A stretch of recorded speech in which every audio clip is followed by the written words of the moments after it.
Hello friends, welcome to your very own channel Gyan Garden. You know, the motto of this Gyan Garden is to dispel darkness and also to develop holistic perspective, to be able to see things in totality. तो आज का सबसे बड़ा breaking news तो ये है, मैं हाथ को रगड़ते हुए आपको कुछ बता रहा हूँ। ये मेरा हाथ का रगड़ना जो है ये सिंबॉलिक है। जस्ट 2 दिनों पहले आपने भी देखा होगा टेलीविज़न पर एक जर्नलिस्ट आते हैं और वो हाथ को पहले रगड़ते हैं और तब उनके हाथ से नहीं, उनके मुंह से कुछ चिंगारी निकलती है। So such journalists are the detractors of our Prime Minister Modi. Detractors. So detractor उस आदमी को कहते हैं जो दूसरे आदमी में अकारण और हमेशा बुराई ही खोजे। तो एक इस तरह के हमारे जर्नलिस्ट हैं। जब आते हैं तो कभी कभी आपको आभास होता है कि जैसे शकुनी के स्टेज पर आने पे आपको लगता है कि वो हमेशा अब लगता है कि कुछ ना कुछ वो धमाका करेगा, कुछ ना कुछ वो साजिश करेगा। तो इसी तरह से हमारे संयोग से पत्रकारिता जगत में इस तरह के कुछ जर्नलिस्ट हैं जो कि क्या हैं, डिट्रैक्टर्स हैं। वो हमेशा जो है वो शिकायत करेंगे। दूसरी ओर कुछ ऐसे भी लोग हैं जो क्या हैं, वो डाई हार्ड, जो बिल्कुल कुछ भी कर लीजिए वो नहीं मानेंगे। वो डाई हार्ड एडमायरर्स हैं, डाई हार्ड एडमायरर्स। तो डाई हार्ड का मतलब होता है नहीं मानने वाला, नहीं झुकने वाला, और एडमायरर का मतलब प्रशंसक। तो 2 खेमों में हमारी पत्रकारिता जगत अभी बटी हुई नज़र आ रही है। अब हम इसको जो है, इस पूरे फार्म लॉज को जो हमारे प्राइम मिनिस्टर ने हटाने की बात कही है, उसके संदर्भ में हम कुछ अंग्रेज़ी के वर्ड्स को और कुछ एक्सप्रेशंस को सीखेंगे। तो जैसा कि आपने देख लिया, एक ओर उनके फैंस हैं और दूसरी ओर उनके डिट्रैक्टर्स हैं। ऑलमोस्ट पब्लिक में भी इसी तरह का डिवीज़न जो है हो चुका है। तो इसमें घाटा क्या है? इसमें जो है सबसे बड़ा घाटा क्या है कि आपका विज़न होलिस्टिक नहीं है, आपका पर्सपेक्टिव होलिस्टिक नहीं है। या तो आप एक व्यक्ति में केवल ईश्वर को देख रहे हैं, या नहीं तो आप उस व्यक्ति में केवल एक शैतान को देखना चाह रहे हैं। ये दोनों ही चीज़ें गलत हैं। अगर आपका विज़न, आपका पर्सपेक्टिव होलिस्टिक होगा तब आप उस व्यक्ति को उसके टोटलिटी में देखेंगे। तो सच्चाई ये है कि आज हमारे प्राइम मिनिस्टर के बहुत सारे मेकिंग्स हैं और बहुत सारे अनमेकिंग्स भी हैं। तो इनका सबसे बड़ा अनमेकिंग क्या है जिससे लोग थोड़े नाराज़ हुए? वह सबसे बड़ा अनमेकिंग है इनका, वो है प्राइवेटाइजेशन। प्राइवेटाइजेशन थोड़ा बहुत लिमिटेड स्केल में ठीक हो सकता है, लेकिन our prime minister seems to have a penchant for privatisation, a penchant for privatisation. हमारे प्रधानमंत्री में लगता है कि प्राइवेटाइजेशन के प्रति एक ज़बरदस्त रुझान है। दूसरा इनका अनमेकिंग क्या था? दूसरा इनका अनमेकिंग था शुरुआत में डीमोनेटाइजेशन, नोटबंदी, और उसके बाद ये प्राइवेटाइजेशन। और सबसे बड़ी बात जिससे पूरे लोग प्रभावित हुए वो क्या रहा है? वह रहा है sky rocketing prices, sky rocketing prices, चाहे वो मस्टर्ड ऑयल के दाम हों, चाहे वो डीजल पेट्रोल के दाम हों, चाहे वो घरेलू उपयोग के बहुत सारे ऐसे चीज़ हैं उनका दाम हो, या कुछ ऐसे सर्विसेज भी जहां पर काफ़ी एक्सॉर्बिटेंट हो गया है और लोगों की पहुंच से कहीं बाहर भी हो गया है उन चीज़ों का दाम, और जिससे सारे लोग अफेक्टेड हैं। तो it is also one of his great unmakings. इससे उनको कहीं ना कहीं थोड़ा वल्नरेबल होना पड़ा है, और इस वल्नरेबिलिटी के कारण लोग तरह तरह से आक्षेप लगा रहे हैं। आज जब इन्होंने फार्म लॉज को रिपील किया तो बहुत सारे लोग काफ़ी खुश हैं, काफ़ी आनंद में हैं, और उस तरह के आनंद को आप कह सकते हैं यूफोरिया, EUPHORIA, यूफोरिया। एक अजीब आनंद मिला है उनको।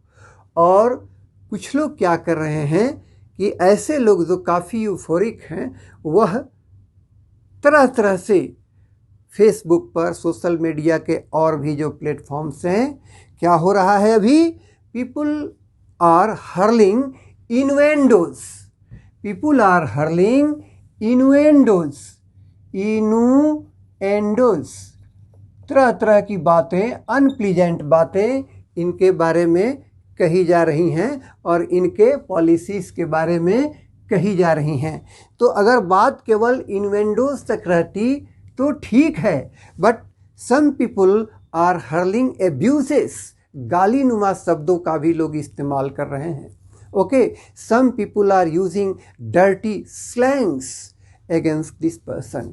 ओके, तो मेरा यहाँ पर एक अपना सबमिशन है और एक अपना अपील भी है कि आपका प्राइम मिनिस्टर, चाहे वो किसी भी पार्टी का हो, irrespective of which party your prime minister belongs to, prime minister के लिए कभी भी हमको डर्टी एब्यूसिव स्लैंग्स का इस्तेमाल और कभी भी किसी फ्लिपेंट रिमार्क का इस्तेमाल नहीं करना चाहिए। FLIPPANT,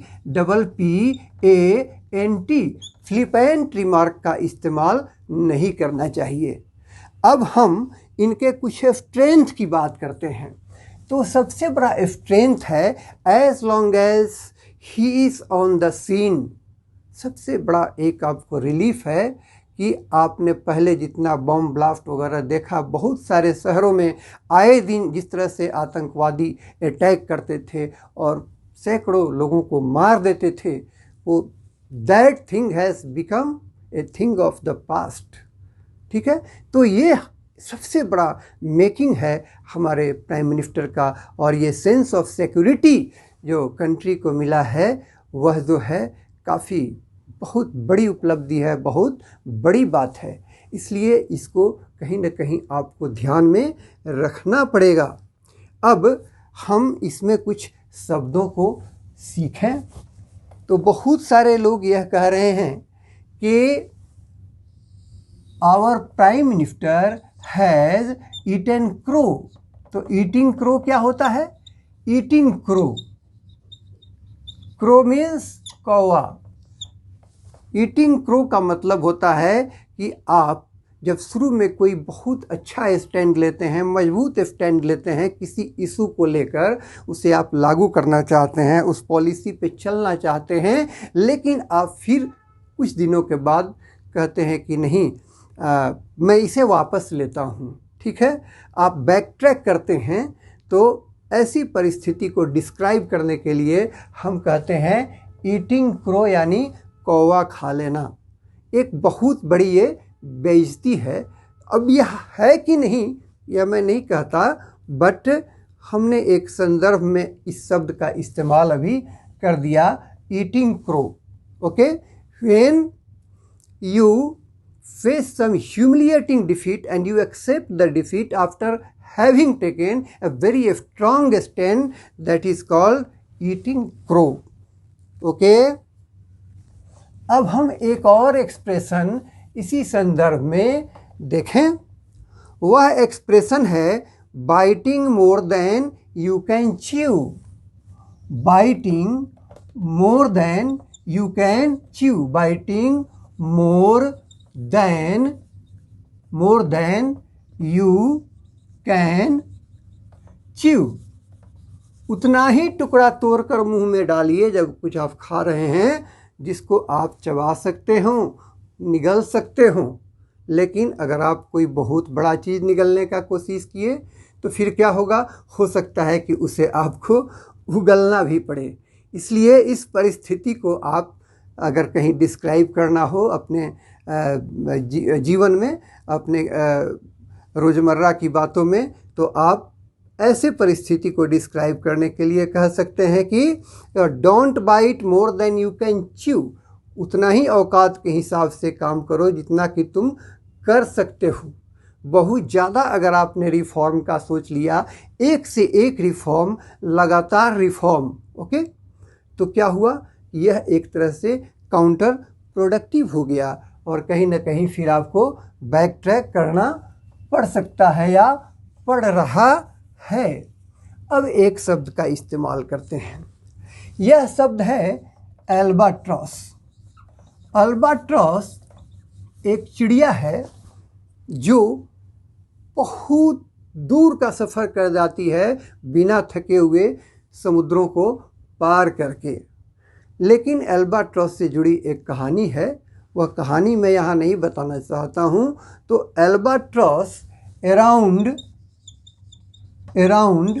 वन स्नेक, तो अराउंड हीज नेक आप समझ लें, एल्बाट्रॉस अराउंड हीज नेक। तो माना जाता है कि एक अल्बाट्रॉस आपके गले में अगर बांध दिया गया, वो मरा हुआ पक्षी, तो यह अशुभ माना जाता है और आप चाहते हैं कि I should get rid of this albatross as soon as possible. जितना जल्दी हम इसको निकाल करके फेंके उतना अच्छा है।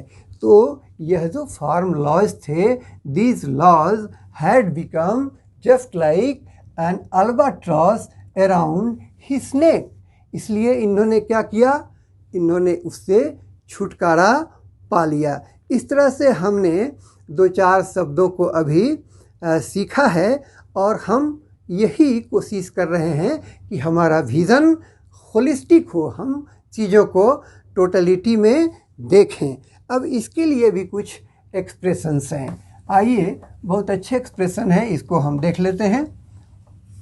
तो सबसे बड़ी बात है कि जब हाथी ट्रबल में होता है, हाथी अगर दलदल में फंस जाता है, कीचड़ में फंस जाता है, तो उस परिस्थिति को आप कैसे डिस्क्राइब करेंगे?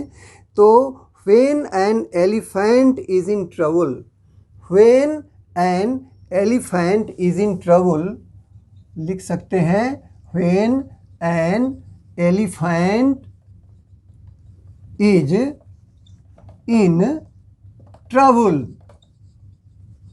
तो क्या होता है कि इवन ए फ्रॉग, तब एक मेढक भी जो है ना, किक्स हिम, तो एक मेढक भी उसको पैर से मारने लगता है और मार देता है। जब एक हाथी किसी मुसीबत में, किसी कठिनाई में, दलदल में, कीचड़ में फंस जाता है, तो एक फ्रॉग का भी औकात हो जाता है और उसको वो छेड़ने लगता है, अपने पैर से उसको धक्का देने लगता है। तो बहुत अच्छा ये सिचुएशन को डिस्क्राइब कर रहा है।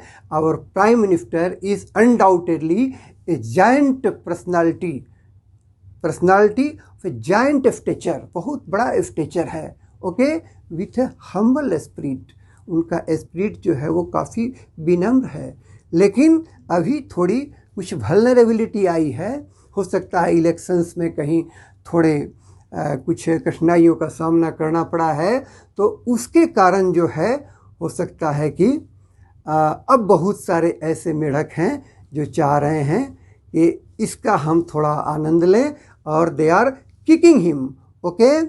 अब एक दूसरा शब्द इसके लिए, कुछ ऐसे लोग होते हैं जब कोई काम करते हैं तो, या उनकी कोई पॉलिसी होती है, तो ऐसे बहुत सारे फार साइटेड लोग होते हैं, जो दूरदर्शी लोग होते हैं। उनके बारे में कहा जाता है कि he is not one of the guys who can't see the forest for the tree, okay.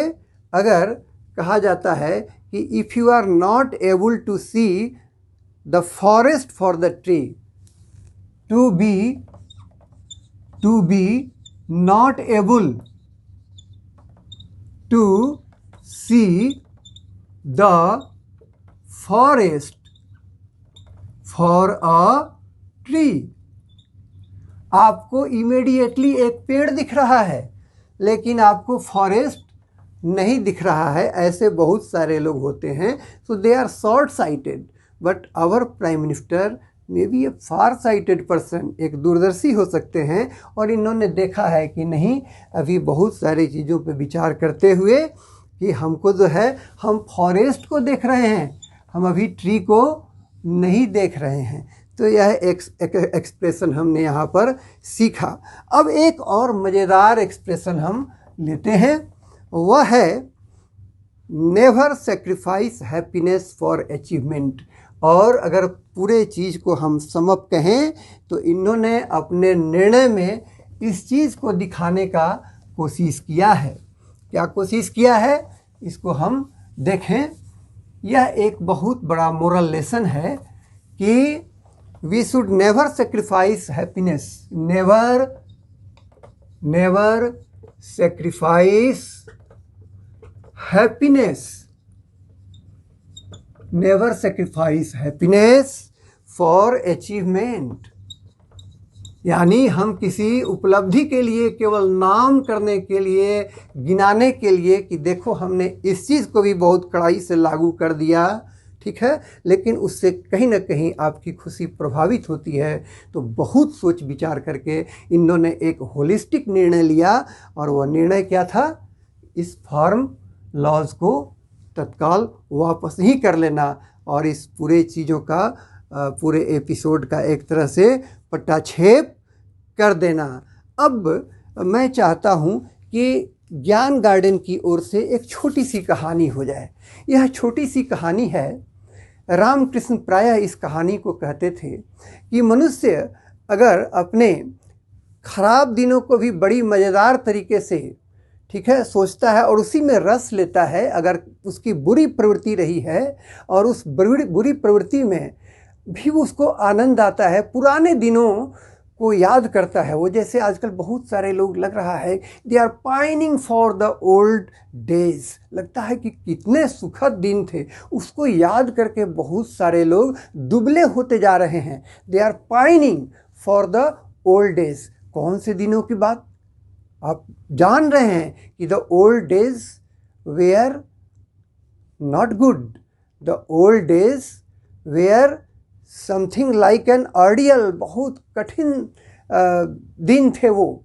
इन बहुत सारी बातें थी, कितने कठिन थे मैं नहीं बताना चाहता, लेकिन कुछ लोगों को उन दिनों को याद कर लगता है कि कुछ अच्छा लग रहा है। तो इसके लिए रामकृष्ण कहा करते थे कि कुछ मछुआरन औरतें, some fisher women, okay, they are returning from the market after selling fish, अपना मछली बेच करके वो बाज़ार से लौट रही थीं, ठीक है। रास्ते में अंधेरा होने पे उनको एक मकान में आश्रय लेना पड़ा और उस मकान में मालिक ने उनको उस कमरे में ठहराया जहाँ पर फूल का सुगंध था, यहाँ पर मोगरा के कुछ फूल पहले से रखे हुए थे और उसी से वो कमरा सुवासित था। तो ये जो मछुआरने थी, इनको नींद नहीं आ रही थी, they could not take even a wink, okay. और आधी रात हो गई, तब हुआ कि अब क्या उपाय किया जाए। सुगंध की आदत उनको नहीं थी। उनको आदत किस चीज़ की थी? उनको आदत थी दुर्गंध में सोने की। तो फिर क्या किया इन्होंने? उसमें से एक के मन में आया कि क्यों ना हम टोकरी पर थोड़ा पानी छिड़क दें, और फिर सबों ने थोड़ा थोड़ा पानी टोकरी पे अपना छिड़का और फिर उस मछली के दुर्गंध में काफ़ी उनको आनंद आया और उस टोकरी पर अपना सिर टिका कर वे सो गईं। तो यह बताता है कि हमारी प्रवृत्ति अगर अच्छाई की नहीं है, बुराई की प्रवृत्ति रही है, तो हमको उन्हीं परिस्थितियों में मज़ा आता है। इसलिए उनके जो डिट्रैक्टर्स हैं हमारे प्राइम मिनिस्टर के, वो वैसे दिनों को याद करके लगता है कि काश वे दिन ही आ जाते, ओके। बट हम चाहेंगे कि हमारा जो विज़न हो, न केवल हम अपने लेफ्ट आई से देखें, न केवल हम अपने राइट आई से देखें। हमारा विज़न स्क्विंटेड नहीं हो। स्क्विंटेड का मतलब अपने कानी आँखों से किसी चीज़ को देखना। हमारा विज़न स्क्विंटेड नहीं हो, हमारा विज़न कैसा हो? इवन साइटेड हो, दोनों आँखों से हम किसी चीज़ को देख सकें। तो आज हमने प्रयास किया है कि इस फार्म लॉज को जो हमारे पीएम ने रिपील किया है, इसके माध्यम से हम अपने ज्ञान गार्डन में आपका सैर कराएं और हम कुछ बातों को सीखें। Thank you.